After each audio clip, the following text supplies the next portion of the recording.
एक बूढ़े चाचा नदी के किनारे मछली पकड़ रहे थे। तभी जाल में से एक चमकदार चांदी की कछुआ निकल आई। चाचा उसे बड़े प्यार से घर ले आए।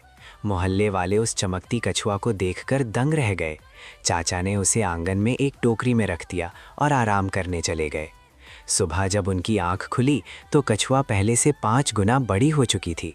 घबराकर चाचा ने उसके ऊपर एक बड़ी टोकरी उल्टा रख दी और खुद बाजार की ओर निकल गए। शाम को लौटे तो देखा कछुआ बैल जितनी विशाल हो गई थी और गलियों में घूम घूम कर हड़कंप मचा रही थी। चाचा ने हिम्मत जुटाई, एक मजबूत जाल उठाया और तेजी से कछुआ पर डाल दिया। बड़ी मुश्किल से उसे काबू किया और उसकी पीठ पर बैठ गए।